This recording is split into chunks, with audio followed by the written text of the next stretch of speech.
দেখ graphical method বলবো।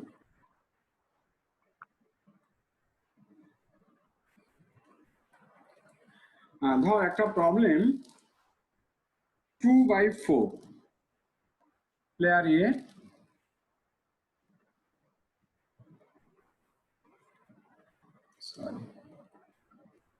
Player এ মানে ম্যাক্সিমাইজিং প্লেয়ার,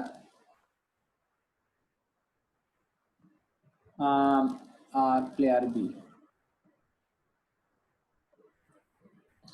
মনে কর প্লেয়ার এর এক্সিকিউটিভ হচ্ছে তাদের নাম A1 A2 আর প্লেয়ার বি এর হচ্ছে executive B1 B2 B3 B4। P of ম্যাট্রিক্সটা হচ্ছে এরকম 1 3 0 2 3 0 1 -1। খুব ভালো করে খেয়াল করিস।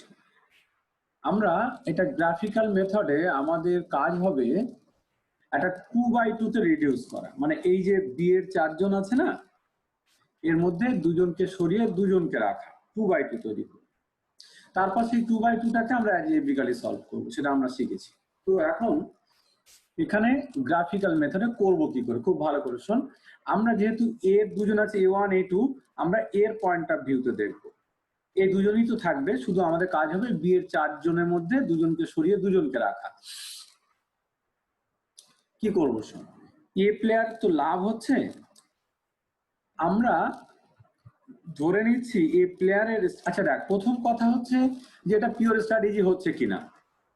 এটা পিওর স্ট্র্যাটেজি হচ্ছে না সেটা সবাই চেক করতে পারবে, তাই না? তোরা কি চেক করতে পারবি না পিওর স্ট্র্যাটেজি হবে কিনা? যদি পিওরই হয় তাহলে তো আর আমার গ্রাফিক্যাল বা অন্য কোনো কিছু যেতে হবে না। দেখ পিওর হচ্ছে কিনা আমরা কি করে চেক করি, সবাই জানে যে যদি এ ভাবে যে আমি A1 কে মুভ করাবো, তাহলে A1 কি দেখবে যে সব থেকে খারাপ কি করতে পারে। A1 সব থেকে খারাপ করতে পারে কত টাকা লাভ করাতে পারে, সব থেকে খারাপ হচ্ছে 0 টাকা লাভ করাতে পারে যদি B3 কে মুভ করায়। আর A2 কে না বলে সব থেকে খারাপ হতে পারে এইটা।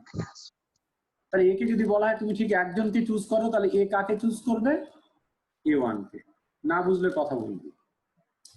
আচ্ছা বি কি ভাববে যে আমি B1 কে না বলে আমার সবচেয়ে মানে আমাদের মূল হবে যে আমি সবসময় দেখবো যে আমার সবচেয়ে খারাপ কি হতে পারে, সবচেয়ে ভালো কি হতে পারে ধরে নিয়ে চললে খুব বিপদ আছে আর কি। তো যাই হোক, বি যদি B1 কে মুভ করে সবচেয়ে খারাপ কি করতে পারে? 3 টাকা ক্ষতি করতে পারে। B2 কে মুভ করে সবচেয়ে খারাপ কি? 3 টাকা ক্ষতি। B3 কে মুভ করালে সবচেয়ে খারাপ হচ্ছে 1 টাকা ক্ষতি। B4 কে মুভ করালে সবচেয়ে খারাপ হচ্ছে 2 টাকা ক্ষতি। তাহলে বল বি যদি ঠিক একজনকে চুজ করতে বলা হয় কাকে চুজ করবে? B3 কে চুজ করবে, তাই না? এই খারাপগুলোর মধ্যে এটাই ভালো যে যতই খারাপ হোক B3 কে মুভ করলে 1 টাকার বেশি ক্ষতি হবে না। তাহলে A1 কে চুজ করবে, যদি একজনকে চুজ করতে হয় সেখানে আমার কি হচ্ছে লাভ হচ্ছে 0 টাকা। আর বি কাকে চুজ করবে? B3 কে, সেখানে আমার লাভ ক্ষতি হচ্ছে 1 টাকা। যেহেতু এরা সমান না, বুঝতে পারছিস, তাহলে পিওর স্ট্র্যাটেজি হবে না। এ ঠিক একজন আরো ঠিক একজনকে মুভ করালে লাভ আর ক্ষতি সমান হচ্ছে না। পিওর স্ট্র্যাটেজি যখন হবে না তখন আমার ভাবতে হবে যে এটাকে আমি তাহলে কিভাবে সলভ করবো। আমি ইতিমধ্যে একটা মেথড শিখেছি মিক্সড স্ট্র্যাটেজিতে করা, সেটা হচ্ছে অ্যালজেব্রিক মেথডে। সেটা কত বাই কত ছিল? 2/2 ছিল। সেটা 3/3 থাকলেও সম্ভব করা, কিন্তু অনেকটা বড় হবে। তো যাই হোক, তাহলে আমি এইটাকে অন্তত অ্যালজেব্রিক্যালি করতে পারছি না বা করতে গেলে অনেক ঝামেলা, সেজন্য আমরা গ্রাফিক্যাল মেথডে এটাকে 2/2 তে রিডিউস করবো।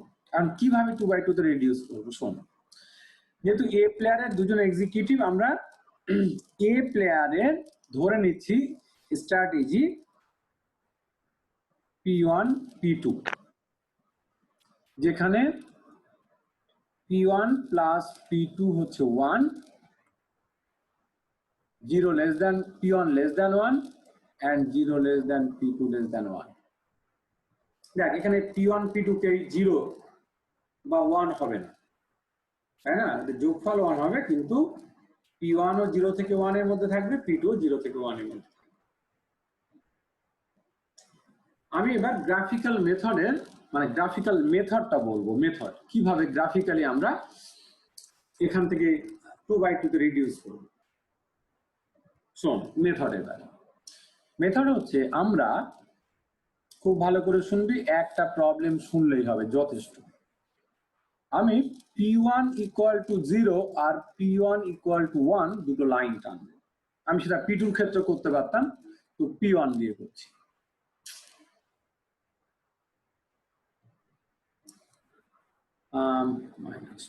ঠিক আছে, তো খুব ভালো করে খেয়াল কর, এইটা হচ্ছে আমার অরিজিন, এটা p1 ইকুয়াল টু 0 লাইন, এটা p1 ইকুয়াল টু 1 লাইন। তোদের যেমন আমরা যদি x y অ্যাক্সিস টানি, তাহলে এইটা হচ্ছে x ইকুয়াল টু 0 লাইন, এটা x ইকুয়াল টু 1 লাইন, তাই না? তো যাই হোক, p1 0, এটা হচ্ছে p1 1।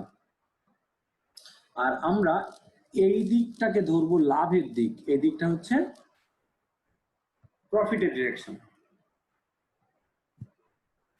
আমি এখানে একটা স্কেল তৈরি করব, খুব ভালো করে শোন, মনে কর আমার এই লাভের দিকের মনে কর এতটুকু হচ্ছে 1, এই দিকের স্কেলে 1 এইটা, ঠিক আছে? আমি এই দিকেরটা ছোট করে করছি, এইটুকু 1, তাহলে 2a 3a, আমার ম্যাক্সিমাম 3 আছে ওখানে, দেখ আমি সেজন্য আর বেশি এগুচ্ছি না। 1 2 3, এদিকে নেগেটিভ দিকে আমার -1 পর্যন্ত আছে, এটা -1, ঠিক আছে? এবার খুব ভালো করে মন দিয়ে শুনবি কমপ্লিট। কে এঁকে ফেলেছিস তোরা? আমি এবার ভাবছি, বলছি if p1 ইকুয়াল টু 0, ঠিক আছে? আমার দুটো লাইন টেনেছিলাম, দেখ p1 equal to 0, p1 equal to 1। আচ্ছা বলতো p1 0, p1 0 যদি p1 0 হয়, ঠিক আছে? আমার p1 0 নয়, p1 0 আর 1 এর মধ্যে যদি p1 0 হয়, তার মানে বল p1 0 মানে তাহলে p2 1, কে p1 0 মানে তাহলে বল p1 0 মানে a পুরো কাজটা কে করবে? a2 করবে। বল এই কথাটা বুঝতে পারছিস কিনা? যদি p1 0 হয় তাহলে পুরো এর পুরো কাজটা কে করবে? শুভঙ্কর,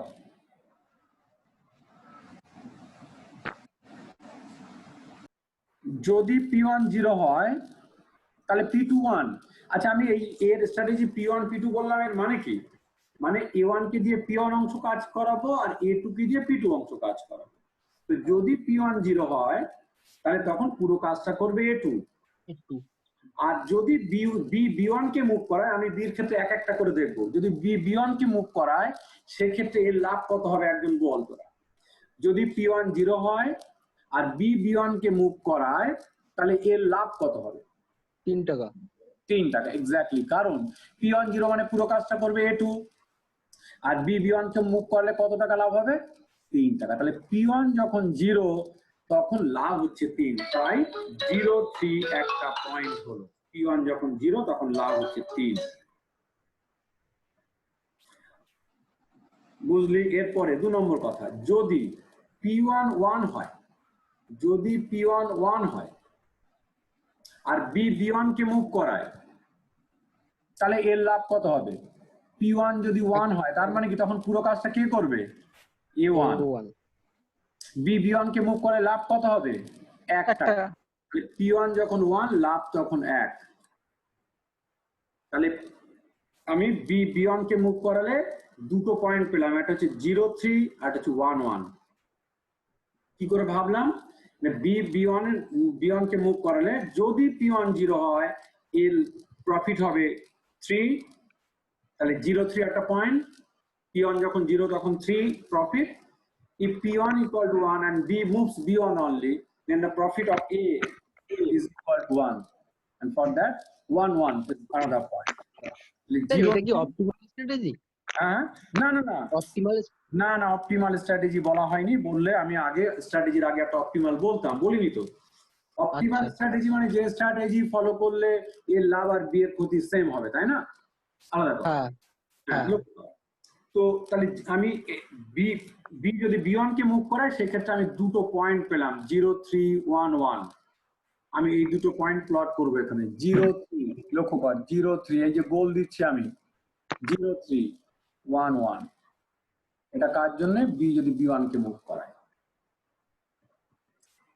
গোল দিলাম কেন সবই বলবো আমি সব ঠিক থাকলে এই দুটো পয়েন্টকে আমি যোগ করব তোদের স্কেল থাকবে ভালো করে যোগ করবে আমার স্ট্রেট লাইন তো আর স্ট্রেট লাইন হচ্ছে না লক্ষ্য কর একটা লক্ষ্য করার বিষয় এই যে লাইনটা আমি টানলাম এই লাইনটা এই P1 = 0 কে টাচ করেনি আমি একটা সার্কেল টেনেছি সার্কেলের গা পর্যন্ত গিয়েছে ঠিক আছে এর কারণ P1 টা 0 না 0 বড় আবার এই লাইনটা দেখ এই লাইনের গায়ে টাচ করেনি এটা গোল টেনেছি তার গা পর্যন্ত এসেছে এই লাইনটাকে আমি L1 নাম দিলাম B1 এর জন্য যে লাইনটা পেলাম তার নাম L1 বললাম বল বুঝতে পেরেছিস কিনা কথা বলতে দেখি তোরা B2 এর জন্য লাইন টান B2 এর জন্য এবার আবার ঠিক একই ভাবে ভাববি যদি B2 কে মুভ করায় তাহলে দুই ক্ষেত্রে P1 0 হলে এর লাভ তাহলে একটা পয়েন্ট পাবি আর P1 1 হলে আরেকটা এখানে টানবি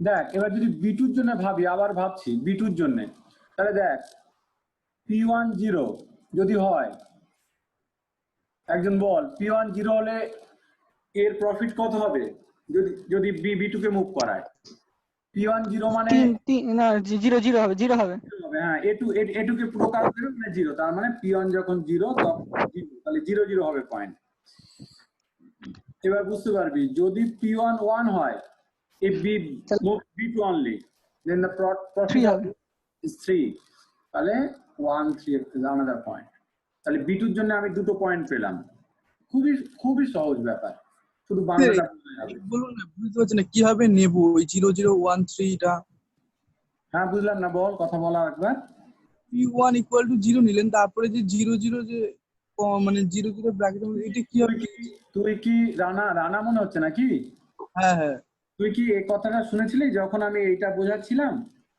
আমার হ্যাঁ তাহলে শুনতে যখন বলি আমার বলছি তুই বল P1 যদি 0 হয় P1 0 মানে কি বল P1 0 মানে P2 1 হ্যাঁ তার মানে P2 পুরো কাজটা করবে মানে A2 কাজ করবে পুরোটা পুরো কাজ করবে A2 তাহলে যদি B2 কে মুভ করায় আর A2 যদি পুরো কাজ করে তাহলে লাভ কত হবে বল 0 হ্যাঁ 0 হবে 0 টাকা তাহলে P1 যখন 0 এটা হচ্ছে P1 তখন লাভ হচ্ছে 0 তাই 0 পয়েন্ট আচ্ছা মানে প্রথমটা আমি যেটা নিচ্ছি P1 বা P2 সেইটাই হচ্ছে কোঅর্ডিনেটটা ওইটা হ্যাঁ হ্যাঁ আমার তো এখানে দেখ আমি তাই করেছি এই যে P1 0 আর P1 1 এর লাইন টেনেছি ঠিক আছে স্যার তারপরে বললাম যদি P1 টা 1 হয় তার মানে কাজ করবে A1 B2 কে মুভ করে তখন প্রফিট হবে 3 টাকা তার মানে P1 1 তখন লাভ হচ্ছে 3 তাই 13 পয়েন্ট তাহলে B2 এর জন্য আমরা দুটো পয়েন্ট পেলাম এখানে প্লট করি 0 0 0 0 আর কত 1 3 তাই না 1 3 এই 1 3 তাহলে এইটাকে আবার আমরা ড্র করব স্কেল দিয়ে সুন্দর করে করবি এইটা হচ্ছে আমার L2 যে লাইনটা এটা B2 এর জন্য এসেছে একইভাবে আমরা এবার B3 এর কথা বলবো তাহলে B3 এর জন্য কি কি পয়েন্ট পাবো তোরা মনে হয় বুঝতে পারছিস P1 যখন 0 তখন পুরো কাজ করবে A2 লাভ হবে 1 টাকা তাহলে 0 1 আর একটা পয়েন্ট কত হবে 1 0 বুঝতে পেরেছিস তাহলে আমরা এই দুটো পয়েন্ট প্লট করব 0 1 1 0 0 1 0 1 1 0 তাহলে another লাইন এই লাইনটার নাম হচ্ছে আমার L3 is for B3 আর একটা পয়েন্ট তোরা বুঝতে পারছিস এবার যদি B4 কে মুভ করায় P1 যদি 0 হয় বল P1 0 মানে পুরো কাজটা করবে A2 তখন প্রফিট হচ্ছে -1 তাহলে 0 -1 আর P1 1 মানে তখন লাভ হচ্ছে 2 টাকা তাহলে 1,2 একটা পয়েন্ট তাহলে B4 এর জন্য এই দুটো পয়েন্ট 0 -1 1 2 0 -1 1 2 আর একটা এইটা হচ্ছে আমাদের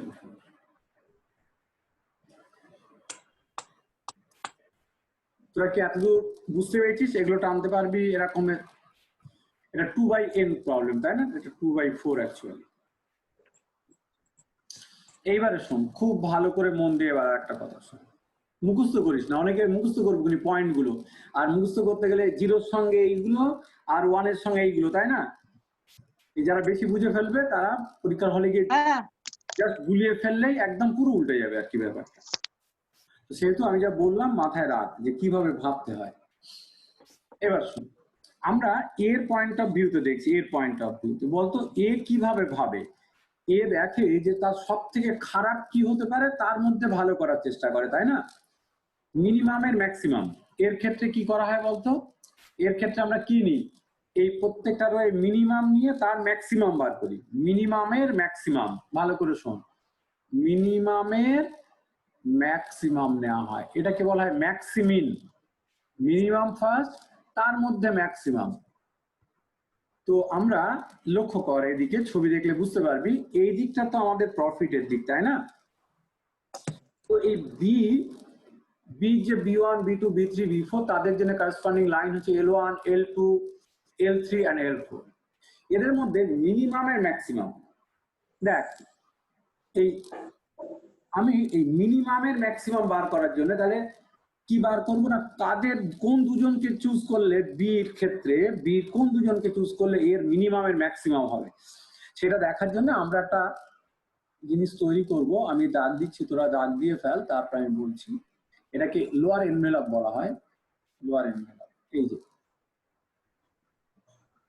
নিচের দিকে যে পার্টটা থাকবে, এই লোয়ার এনভেলপের ম্যাক্সিমাম পয়েন্ট দেখ। এই লোয়ার এনভেলপ এর উপরে সব পয়েন্ট আছে, এর মধ্যে ম্যাক্সিমাম মানে ইন্টারসেক্টিং পয়েন্ট যেটা সব থেকে উপরে আছে, এখানে একটাই আছে। অন্য ক্ষেত্রে লোয়ার এনভেলপের এরকম ইন্টারসেক্টিং পয়েন্ট একের অধিকও আসতে পারে, আমি পরে আসবো সেখানে। এই লোয়ার এনভেলপের সব থেকে, বাংলা কথা, সব থেকে উপরের দিকে যে ইন্টারসেক্টিং পয়েন্ট, ওই পয়েন্টটাকে আমরা বলবো ম্যাক্সিমিন। ম্যাক্সিমিন, মিনিমামের ম্যাক্সিমাম। আর এই ম্যাক্সিমিন পয়েন্টটা যে দুটো লাইন থেকে আসবে, যে দুটো লাইনে ইন্টারসেক্টিং পয়েন্ট, আমরা সেই দুটোকে রাখবো আর বাকিদেরকে তাড়িয়ে দেবো। দেখ তো এই পয়েন্টটা এসছে L3 আর L4 এর ইন্টারসেক্টিং পয়েন্ট। L3 মানে কে ওখানে B3, L3 কার জন্য এসেছিল? B3 এর জন্য, আর L4 টা এসেছিল B4 এর জন্য।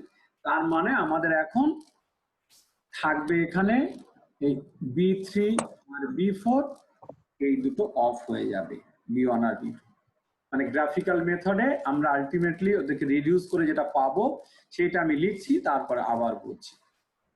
আমি পাবো এইটা প্লেয়ার A, এখানে A1 A2, আর ওখানে দেখ থাকছে কে কে থাকছে, B3 L3 আর L4, তার মানে B3 আর B4। প্লেয়ার B এখানে থাকবে B3 আর B4, এদের থেকে আমি ম্যাক্সিমিনটা পাবো অ্যাকচুয়ালি। আরো একটা প্রবলেম করলে ক্লিয়ার হয়ে যাবে। এখানে কত? 0 2 1 -1, 2/2 তে রিডিউস হলো। এইবার এইটাকে আমরা অ্যালজেব্রিক মেথডে সলভ করব, পরে সলিউশন লিখে দেবো। তোরা বল, আমি 2/2 তে রিডিউস করলাম, এত দূর বুঝতে পেরেছিস কিনা? না স্যার, বলতে হবে। বলছি L3 আর L4 এর যেটা বললেন ওইগুলোর জন্য B3 B4 হলো নাকি? হ্যাঁ, L3 কোন L3 লাইনটা এসেছিল কার জন্য বল? L3 টা এসেছিল B3 এর জন্য, L3 ওখানে পেয়েছিলাম, আর L4 টা পেয়েছিলাম B4 এর জন্য। তার মানে B3 আর B4 থাকবে। আচ্ছা, আপনি মিনিমামের ম্যাক্সিমাম যে বলছিলেন ওটা বলবেন? ওই প্রথম দিকে যে উপরের দিকে লিখেছেন, আমার নিচে দিকে দেখ, লাভ তো এইদিকে লাভের দিক, যত এইদিকে যাবি দেখ তত লাভ বেশি। কিন্তু আমার এ কি ভাববে মিনিমামের মধ্যে ম্যাক্সিমাম লাভ অ্যাকচুয়ালি কিভাবে ভাবে যে আমি এর মধ্যে দেখবো এ কে A1 কে মুভ করলে সবথেকে খারাপ কি করতে পারে মিনিমাম, A2 মুভ করলে সব থেকে মিনিমাম কি হবে, ওই মিনিমামের মধ্যে ম্যাক্সিমাম নিতে হয়। তাই এখানে আমরা তাই করলাম। তো শুধু মনে রাখতে হবে এর পয়েন্ট অফ ভিউতে লোয়ার এনভেলপ নিতে হবে, বাংলা কথা লিখে রাখ, তারপরে পরে বুঝবি, না হলে আবার আমি বলবো। এর পয়েন্ট অফ ভিউতে আমরা কি করব, এ মানে এখানে হচ্ছে ম্যাক্সিমাইজিং প্লেয়ার, তার পয়েন্ট অফ ভিউতে কি করব, গ্রাফিক্যাল মেথডে লোয়ার এনভেলপ নেব। এটা নোট কর। একবার একটু বলুন স্যার। ম্যাক্সিমাইজিং প্লেয়ার এর ক্ষেত্রে গ্রাফিক্যাল মেথডে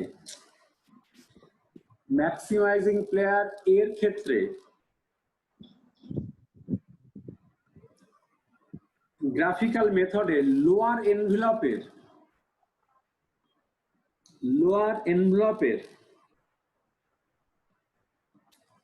এনভেলপের একদম বাংলা পাতি বাংলা বলি, সব থেকে উপরের দিকের ইন্টারসেক্টিং পয়েন্টটাকে, লোয়ার এনভেলপের সব থেকে উপরের দিকের ইন্টারসেক্টিং পয়েন্টকে, সব থেকে উপরের দিকে ইন্টারসেক্টিং পয়েন্টকে ম্যাক্সিমিন বলবো। আমি কেন সব থেকে উপরের দিকে ইন্টারসেক্টিং পয়েন্ট বলছি একবার বলি, কারণ আমাদের এরকমও হতে পারত, আমাদের ধর এটা P1 0, এটা P1 1, আমার এনভেলপ এমনও হতে পারতো নিচেরটা, ধর একটা লাইন গেল এইভাবে, আমি এমনি টানছি জাস্ট বোঝানোর জন্য, মনে কর একটা লাইন এই গেল, একটা লাইন এই এসছে, আর একটা লাইন যেমন ধর এইরকম, আর একটা লাইন মনে কর এখান থেকে একটু, আচ্ছা এইটাকে একটুখানি সরিয়ে দিই, নাহলে ঠিক তৈরি করতে পারছি না। মনে কর একটা লাইন এরকম, আর একটা মানে লোয়ার এনভেলপটা এমন নেবো যাতে তিনটা, আচ্ছা মনে কর একটা লাইন এইরকম এসছে, এরকম এসছে। তো এখন লোয়ার, এই ক্ষেত্রে লোয়ার এনভেলপ কেমন হবে, লোয়ার এনভেলপ হচ্ছে এইটা, এই নিচের দিকে যে পোর্শনটা থাকবে এইটা লোয়ার এনভেলপ।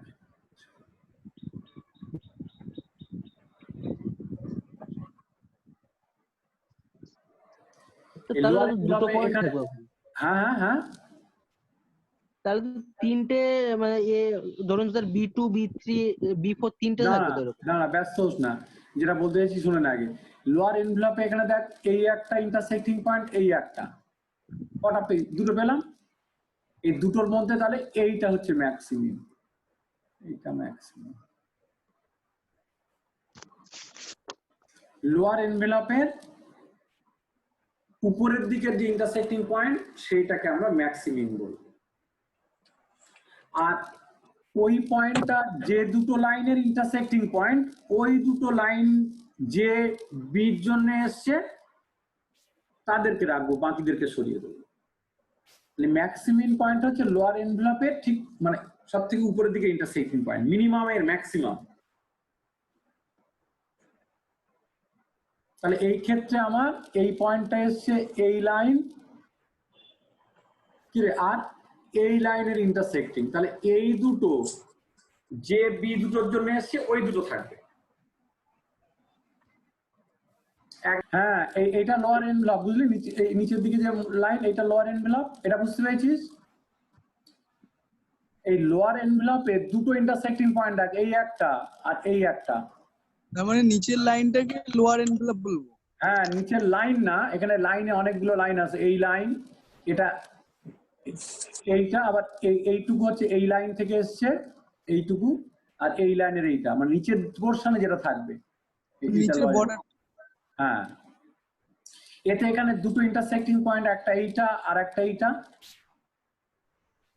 ম্যাক্সিমাম হচ্ছে যদি লোয়ার এনভেলপে একের অধিক পয়েন্ট থাকে, তাহলে ওদের মধ্যে সব থেকে উপরে যেটা থাকবে, এটা হচ্ছে বাংলা বোঝা, সেটা হচ্ছে ম্যাক্সিমাম পয়েন্ট। তাহলে এইটা হচ্ছে ম্যাক্সিমাম, এই যে আমি লিখে দিয়েছি। এই পয়েন্টটা যে দুটো লাইন থেকে এসছে সেই দুটো লাইনের করেসপন্ডিং বি থাকবে, আর বাকি সব তাড়িয়ে দেবে। এই হচ্ছে ব্যাপার। আর একটা এটা স্যার এই যে 2/2 পুরো আগের নিয়মে সলভ করবো তো? একদম একদম অ্যালজেব্রিক মেথড গতদিন যেটা শিখেছিলি, হ্যাঁ হ্যাঁ সেই E1P আর E2P বার করে সমান করা, মনে আছে? হ্যাঁ হ্যাঁ মনে আছে। একদম একদম ওইভাবে সলভ করতে হবে। তাহলে এই ক্ষেত্রে দেখ B1 আর B2 কোনো কাজ দেওয়া হচ্ছে না, তাই না? আমি দেখ প্রথমে গ্রাফিক্যাল মেথডে, শুনে নে, গ্রাফিক্যাল মেথডে B1 আর B2 কে সরিয়ে দিলাম, তাই না? তাহলে এখানে বি যে স্ট্র্যাটেজি আসবে সেখানে যদি strategy Q1 Q2 Q3 Q4 বলি, তাহলে Q1 0 হবে, Q2 0 হবে, আর Q3 Q4 টা ওখান থেকে অ্যালজেব্রিক মেথডে বার করতে হবে, তাই না? স্যার আরেকবার বলুন কি কি বললেন? বলছি আমাদের এই অঙ্কে B1 আর B2 তো চলে গেল নাকি? হ্যাঁ, কে কে থাকলো? B3 আর B4। B3 আর B4। তাহলে বি এর যে স্ট্র্যাটেজি হবে সেই স্ট্র্যাটেজিতে যদি আমি স্ট্র্যাটেজিটা Q বলি, Q equal to Q1, Q2, Q3, Q4, তাহলে বল হ্যাঁ। Q1 কত? 0। 0। Q2 কত?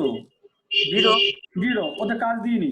আর Q3 Q4 টা অ্যালজেব্রিক মেথডে সলভ করে বার করতে হবে ওখান থেকে। আচ্ছা। হ্যাঁ ওইখানে বসিয়ে দেবো। আচ্ছা হ্যাঁ ওখানে বসিয়ে দিবি। আর এর স্ট্র্যাটেজি P1 P2, তো P1 P2 তো আমরা ওখান থেকে বার করবো অ্যালজেব্রিক মেথডে। ঠিক আছে, মানে এবারে 2/2 সলভ করলে যা হয় তাই করতে হবে তো।